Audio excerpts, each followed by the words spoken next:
Hi, y'all. It's Beth. We're talking about logical fallacies right now. These are ways not to write an argument. These are wrong. And the reason they're so tricky is because we all do them. So I've got 9 here. I'm going to ask you to choose one to talk about. But let's go through the 9 as fast as I can. The appeal to authority. We all do this. Accepting someone's argument because of their authority in a field unrelated to the argument. Somebody's smart in one field, so we trust them in another. Example, my dentist says she's voting for this candidate, so I will too. I have a friend I trust completely in things like plumbing, electricity, anything around the house, the things I can't do. But I wouldn't trust his choice in books, for instance. For him, yeah. For me, no, not quite so much. So when you appeal to authority, you make sure the authority is specific to what you're talking about. Appeal to ignorance. Basing a conclusion solely on the absence of knowledge. I've never seen an alien, so they must not exist. I've never seen a snake in this part of the woods, so there must not be any. He has never had a car accident, so he must be an excellent driver. You see the problem there? Appeal to popular opinion. Mothers do this a lot. I'm a mom. Claiming that a position is true because most people believe it is. Example here, everyone says you need to get in 10,000 steps each day. Well, yeah, that's a good idea, but everybody says it, and now there are a lot of articles coming out, some of you summarized them, that are saying 7,000 is good too. So you might think of that. Now, I said, mothers said that. Mothers always say, if everybody jumped off a bridge, would you do it too? And of course, it's a silly thing to do because no, you wouldn't. But if everybody is buying a specific car or has a specific iPhone or listens to a specific music, do you do it too because it must be right, instead of depending on your own opinion there? False cause effect. Moms do a lot of this.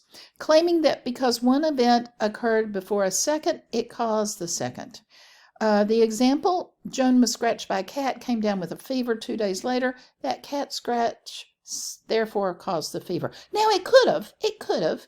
There was a year when every time I flew in an airplane, obviously before the pandemic, every time I flew, 2 days later I'd get a cold.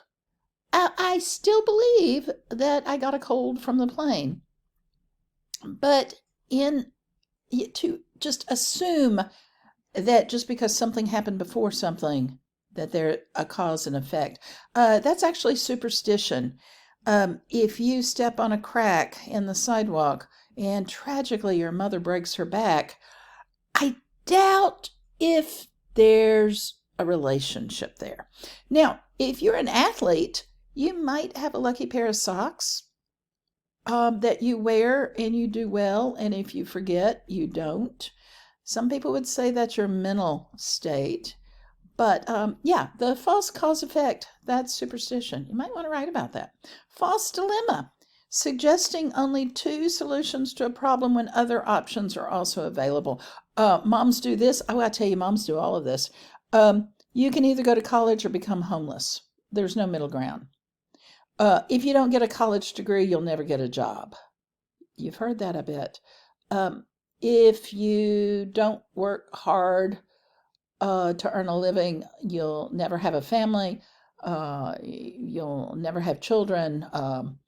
You'll end up in the gutter. False dilemma. There are only 2 solutions. Actually, you know, and I know, there are many ways to be successful. Many roads to be successful. The false dilemma is wrong. Against the person, also called ad hominem, that's Latin, discrediting an argument by attacking the person who makes it, rather than the argument itself. Don't listen to Becky's opinion on welfare. She just opposes it because she's from a rich family. Well, she might be from a rich family, but she still has an opinion on welfare. There are a lot of people from rich families who are totally for welfare. Um, just because you don't like someone doesn't mean you don't like what they do. There have been many actors, artists, musicians in the past who haven't seemed to be the best people in general for how they treated themselves and others. Does that mean their art is bad? Something to think about. Something to think about. Can you appreciate a person's art or their work without appreciating the person? I don't know. We get into that with politics a lot. Bill Clinton did sleep around on his wife. That might not make him the best of husbands. What's the effect on his presidency? That's politics. It does or it doesn't have an effect on that. Slippery slope. A fallacy based on the fear that one step will inevitably lead to the next. If you fail this test, you will fail the entire course. Well, no, of course not. If you don't graduate from college, you'll end up in the gutter. Not necessarily. I'm sorry, moms do that too. Hey, if you don't eat your broccoli, you'll never grow up big and strong. Sometimes it works. Hasty generalization, arriving at a conclusion based on inadequate evidence. We do this constantly. I liked the last Chinese restaurant I went to, so I will like every Chinese restaurant in the world. That's the source of Yelp reviews. I hated the service was lousy at one of the restaurants I went to last night. Therefore, the restaurant is bad. I'll give it a negative review. There could be all sorts of reasons why the service was bad. I don't like this. I don't like this kind of candy. I'll never like it. Actually, children do that a lot too, don't they? Stacking the deck. Focusing on only one side of the argument while ignoring the other. Summer's the best season because it's warm and sunny, all this stuff. You don't mention the other seasons. You don't mention the bad things about it. Children do this.